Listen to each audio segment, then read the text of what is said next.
WMAP, the world's most amazing people. Yeah, and that is true, guys. That is true. This is the world's most amazing people. You are listening to WMAP Radio, and I have an amazing guest, guys, one that you had heard a little while back, and I told you that was coming back, and everybody was happy and waiting for that. Remember, I was telling you about Lola Scarborough and the author of the book. You guys remember the title, Fighting for Our Tits. And she is the health and wellness expert. She's a yoga instructor. Her websites are yogalola.com and lolascarborough.com. She was telling us this amazing story. Like you couldn't even write this about her life and about where she's come. And with no further ado, guys, back to the program. It is one of the lead writers in Simply Amazing Women. It's the one and only Lola Scarborough. Lola, how you doing today? I'm doing real good, Casey. How are you doing? I'm doing great. I'm glad to have you back because your last interview was out of the park. I mean, that was pretty incredible. The stuff that you were talking about. I mean, there was so many twists and turns. It's going to be a great chapter for the book. I know it sounds like a story somebody made up. But it's all true. So we don't have to go back. We'll just say that you didn't have a very structured home life. It seems like you were always moving. You were always introduced to different people. You weren't sure who was who or what was what. You were just kind of. Did you feel like you were on your own a lot? Yeah, well, I was definitely on my own a lot. My mother had a lot of her own challenges. So, and sometimes we would be left with one set of relatives and she'd disappear. We wouldn't know when she was coming back. And then she'd show up and she'd take us and then she'd do it again. And that usually happened when she was in between husbands. So, yeah, I moved around a lot. I went to a lot of different schools. Mm-hmm. And I remember that you ended up in Florida, I believe, like right outside Miami.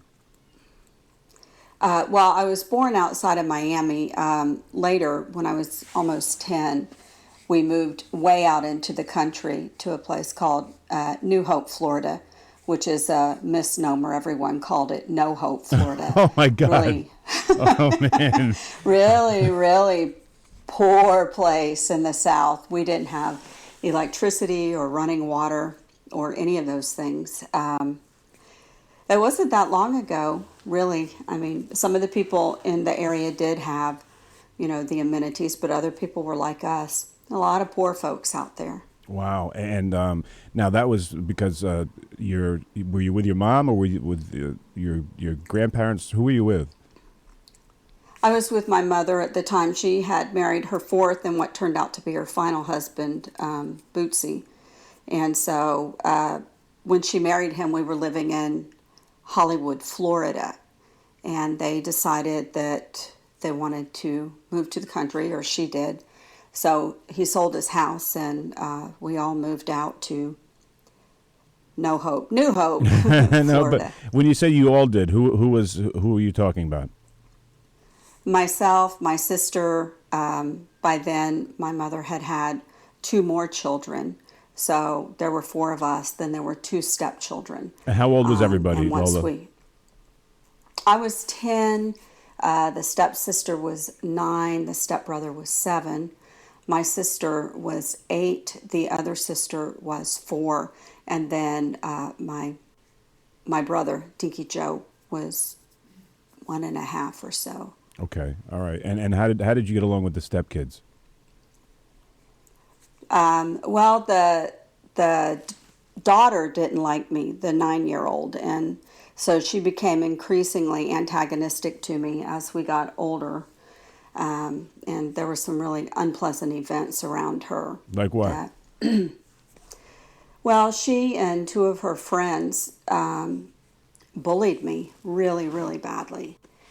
Really badly. So it was an unpleasant experience. Her and 2 of her friends would bully you? Yes, they'd do things like hold my head under running water once we finally got it. Both a blessing and a curse.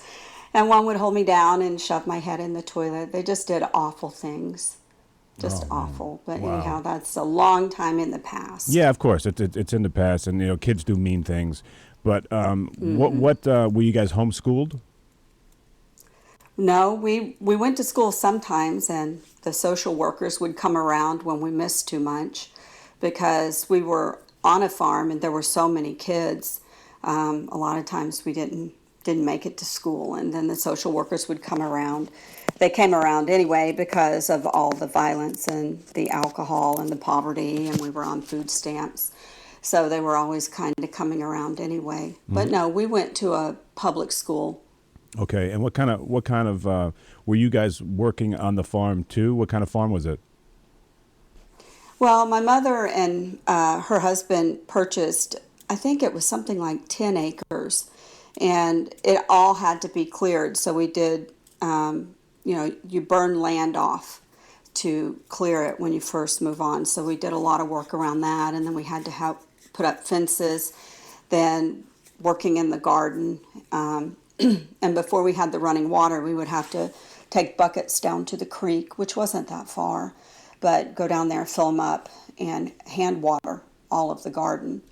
And then later they got animals, so there were animals to take care of too. So there were kids and animals and drunks and all kinds of going back to that. social workers. Social workers, yeah. Well, going back now, Bootsy, was he good to you or was he violent? No, he was violent. They were all violent. Yeah, drinkers. Yeah, hardcore. Yeah, and even though that you guys were so young, he didn't care. He just acted the way he was going to act. Was he mean towards your mother? Oh yeah. Oh well, and my mother was mean towards him. She was 4'11", and she loved nothing better than to break a pool stick and engage in a fight with the biggest man in the bar. Oh my God. Wow. Yeah. Oh yeah. She was a real dynamo, truly a very colorful character. She loved to fist fight. My God. Wow. Lola, your life, I mean, this is incredible. I mean, She was a character, I'm here to tell you. Yeah, tell me about her. I mean, I know we're going to get to her, but I can't wait. I want to hear. Tell me everything about your mom. Mm-hmm. Sounds like a firecracker. Well, she had me when she was 17, and then she had my sister Barbara, I think she was 19, and then she had my sister Rachel when she was in her early 20s. And those were all before she met Bootsy. So I told you about the first husband, you know about him. The second husband was the man who murdered his wife and her lover. Yep. And got out of prison. My mother married him. The third husband was an Indian man. His name was Big Joe. And I remember him the best because I was old enough then for Barbara and I to remember him, and that was my sister Rachel's daddy. And okay. Rachel had passed away, right? No, Barbara's the one who passed away. My sister Rachel is still living. Okay. Yeah. Okay. So he was something like 6'3", 6'4", and they would get into huge fist fights. And one time they really got into it, and she got a butcher knife after him, and he went and locked himself in the car, and she slashed the tires. I mean, that was just kind of the way it went. And this was like a Monday for you. No, it was a Monday. It was a Tuesday, a Wednesday, a Thursday, a Friday. Right. No, I mean, it was like a normal thing for you. Mm-hmm. It didn't faze you. But she was, at the same time, she was pretty feisty. She was also extremely intelligent. She only went through the 7th grade, or maybe it was the 8th. It was either the 7th or the 8th grade. But she read so much, and she was such a mixture of qualities. I mean, she'd be sitting there with a Raleigh cigarette hanging out of her mouth and old Milwaukee over in her left hand, talking about how all the prepackaged food that they put out there was going to kill us, and that, in order to stay healthy, you need to eat good fresh vegetables from your garden. Wow. So, I mean, she was a total character, and I loved her. Yeah. But she had some serious issues with violence and rage and alcoholism. Yeah, I mean, and she was, would you say that she was mentally ill? Oh, yeah, she was definitely mentally ill. I don't know exactly how they would classify it now, but a lot of people who do drugs and who do alcohol are self-medicating. They've got something going on, something doesn't feel right, and so they try to find a way to fix it without really even knowing what they're doing. And so, some people have suggested bipolar. I've got lots of friends that are therapists, and other people schizophrenic, although her personality wasn't split. I think she was I think too many things happened to her too young, and she wasn't ready to handle it, and it broke her somehow. Then you throw in substances in there, and then it's lights out. I mean, you really don't have a chance. But just the thing where she's 4'11", and she's gonna go fight Big Joe, who's 6'3", and the guy gets so scared that he goes in his car and locks the doors, and she slices the wheels so he can't go anywhere. That's somebody who's very confident and very capable of rage, and probably wasn't thinking. Oh, yes. And it's very scary, right? Yes, yeah. Well, I mean, I got used to her. She didn't scare me. She scared everybody else. When was that time, Lola? When did you realize that you weren't scared anymore? Oh, I was never afraid of her. She would, there was, again, violence from her, and she would beat on me, and she couldn't make me cry. All she'd do is make me mad. And finally, one day, she did it, and I stood there and started banging my head against the wall, ripping my hair out, and that was the last time she ever hit me. She decided I was crazier than she was, which gave me the one-upmanship in the relationship. Incredible, Lola. All right, so now you're down in No Hope. You're living on a farm, No Hope, Florida, right? And you got animals. What kind of animals did you get? That was the best part of it. We had a sheep and a goat. They both thought they were dogs. We had about 7 or 8 dogs. From my mother was like the dog healer. And she would pick up all these wounded animals. So we had 7 or 8 different kinds of dogs. We had horses, we had rabbits, we had chickens, we had one cow for a little while. They never did really do dairy farming. Let's see, what else? Oh my goodness, we had all kinds of animals. And were they there for slaughter, or were they there for other reasons? Of the chickens with eggs and. Yeah, well, my mother was, again, that interesting dichotomy of who she was. We had, for example, we had a bunch of rabbits, and we'd go out and we'd pet them, and she'd tell us how we had to take care of them and how they couldn't take care of themselves, and it would be like, nice rabbit, nice rabbit, nice rabbit. Mm-hmm. And the next day she'd go out, pick it up by its ears, and that was the end of it. Geez. It wound up that we had a saying which was, if it died, it fried. I mean, anything. Wow. Yeah, so that's why I became a vegetarian. By the time I was 18, I was vegetarian, because I'd had my hands in so many guts, and I'd heard so many animals screaming as they died. And, I had been up front and close with them, in personal contact. So think I about knew that, Lola. that they were emotional. That is a really, really almost sociopathic thing to do to your kids, is to make them be friends and to make them develop not relationships, but to make them care about something. And then did she kill them in front of you? Did she tell you that you were eating your friend? Well, no, we had to help. We never had to kill anything, but we were there when they did it, and we did the cleaning and the cooking. I mean, that's just what you did in the country. Really? And you understood that was the way it was? Yeah. I mean, Wow. Everyone on all of the other farms did it too. They all killed and butchered and cleaned their own meat. Mm-hmm. And these were the ones that, like the animals that you were looking after, that you took care of, because I'm sure there was a part of you that enjoyed taking care of something, because really nobody was taking care of you. Well, and animals are kinder and gentler and a lot more straightforward than people. People are complex. They want to be good and they want to love with all their heart, but something holds people back, and animals don't have that barrier. Mm-hmm. So. And when you became a vegetarian, did you go into to save some pets? Or did you always foster some animals? Did you try and help out? Where were you when you became a vegetarian?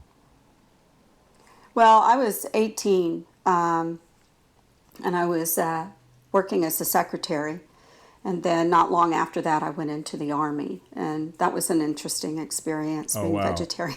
Oh yeah, all right. So we're gonna have way back then. Yeah, we're gonna have to get there. So I'm skipping over a lot here. So all right. So now, okay. So you're on the farm, and there's a whole bunch of kids there, and tell me, and there was violence between your mom and your stepdad and the stepkids, and there was boys too. Was there any sexual abuse that happened in between with any of the siblings? I heard that happens a lot, especially when you're not watched a lot.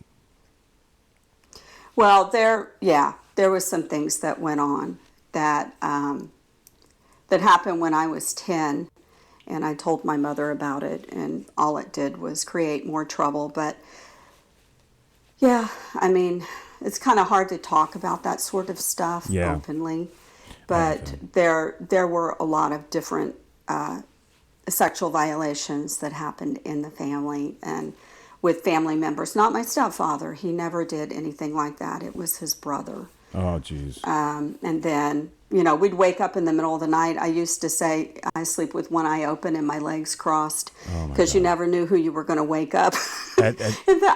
I'm serious. I am dead serious. 10 years old? Oh, yeah. 10 years old until I left there. I was 15 when I finally left. Oh, my God. And what is a 10-year-old in a 10-year-old mind? But you had been through so much. What did you take from that? Did you think that was normal, or?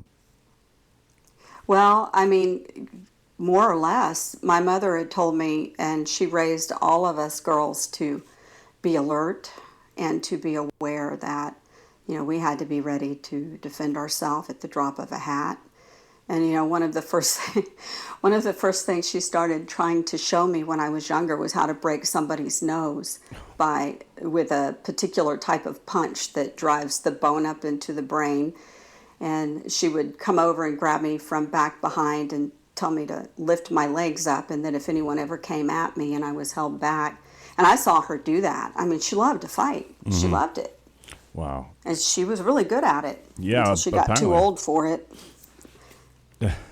So how long? So did you stay in No Hope until you were done with high school, or until you were 18? Did you finish high school?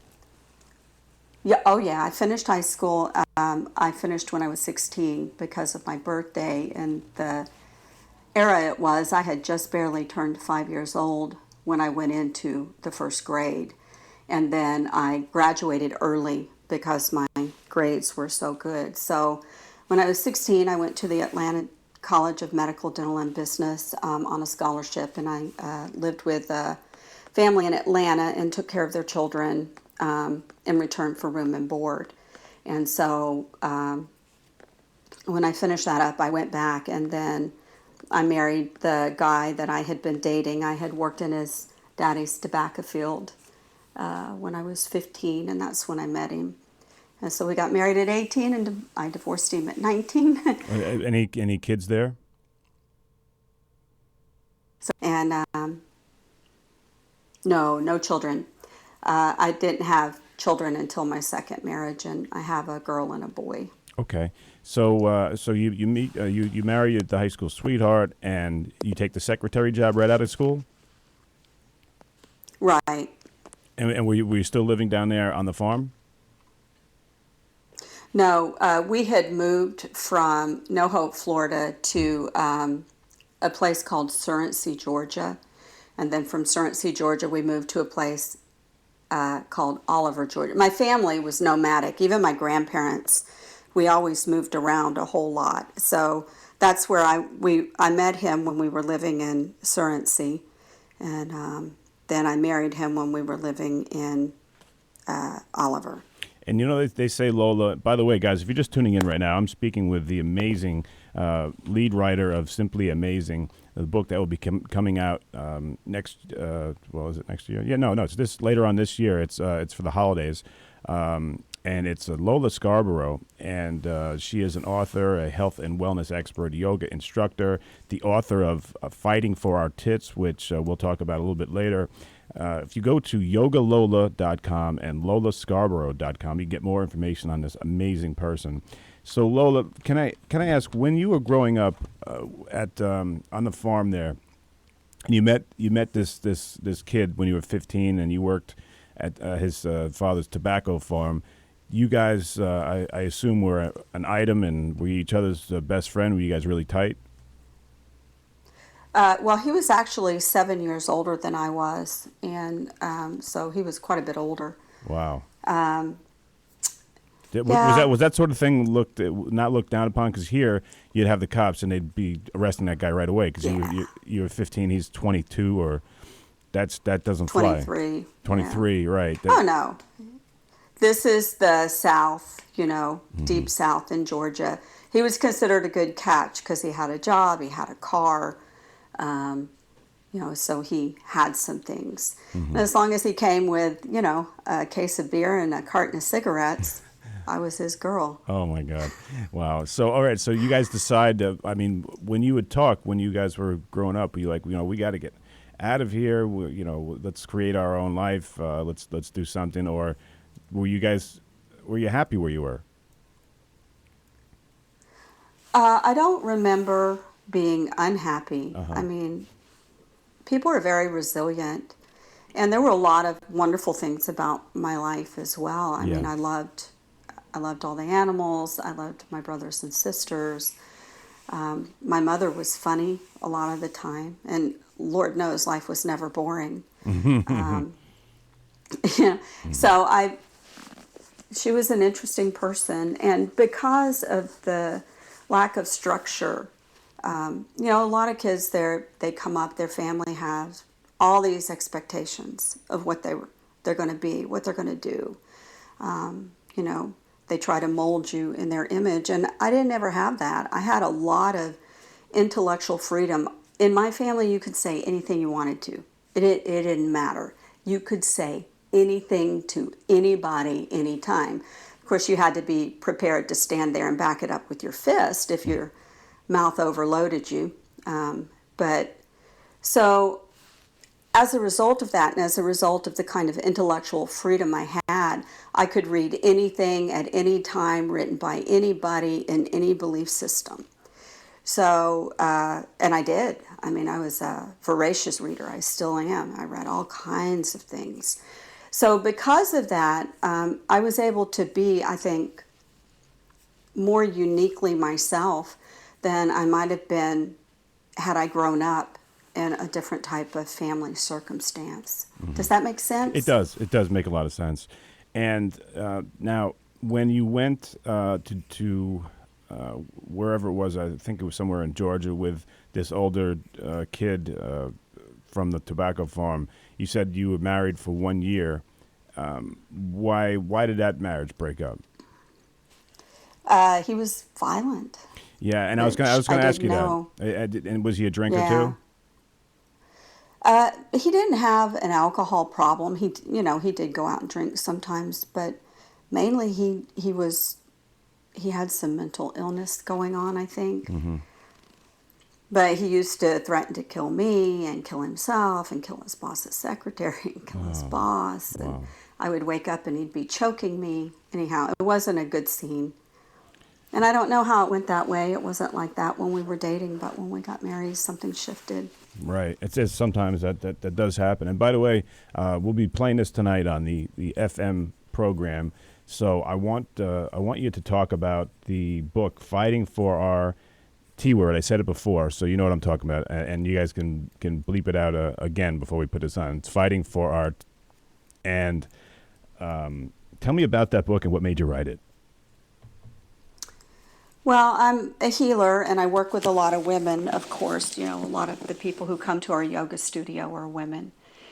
And as a healer, I started noticing a trend about 18 years ago where more and more women were coming to me because they had breast cancer and they'd gone through chemo, radiation, mastectomies, a lot of times all three of those things. And I saw some of them die from the treatment, some very young women. And I just noticed that the numbers kept going up and going up and going up, and that people I was talking to, they had breast cancer. And I thought, oh God, what is this and what's going on? And let me take a look at it. So like I said, I'm a bit of a bookworm and a research rat. So for the last 8 or 9 years, I'm sorry, excuse me. Okay. For the last 8 or 9 years, I have been digging around in the research about breast cancer, about what they think may trigger it to develop, things that they've done that they believe will help you keep from developing it, all the different sorts of things they've tested out and tried. And so I told my husband 4 years ago, I said, I'm going to write a book. He said, you are? What is it about? I said, I don't know. So I sat down, started trying to write it. He said, are you going to do it? I said, nope, not this year. Mm-hmm. And so I did that for 3 years. And then the 4th year, last year, I woke up, I said, I've got it. I'm ready to write the book. And so I sat down, and within 3 weeks' time, I wrote a 250-page book. Yeah. Pulling together all of the research that I'd been doing for all those many years, and then also putting a big chapter in there about all kinds of alternative and complementary modalities you can do to keep yourself well, so that hopefully you never have to face the diagnosis of cancer. I talk about nutrition, I talk about emotions, I talk about things like perfumes, which are endocrine disruptors. I talk about fluoride and the kinds of stuff that does to your body and all of those sorts of things. Wow, and it's so my inspiration for it was to put it out there and hopefully get it into the hands of women who can use the information to perhaps help themselves avoid breast cancer. Great, and it's been very well received. You read the reviews on there. There's a lot on there that are so incredible. And where do people get that? You can get it from Amazon.com, or you can also go to my website, lolascarborough.com, or my other website, yogalola.com. Awesome. And so we got to say goodbye here, and then next week we will pick up with her great story. And I can't say enough, Lola. I appreciate your honesty, and by bringing attention to all these things that you talk about, I believe there's people out there that are with you and have gone through it, and I thank you for helping other people. Well, thank you for all the help that you give to people, Casey, and thank you so much for having me on your show. All right, God bless. Right back, guys, on 103.9 LI News Radio, 94.1 The Button, Orlando, Florida. Be right back, guys.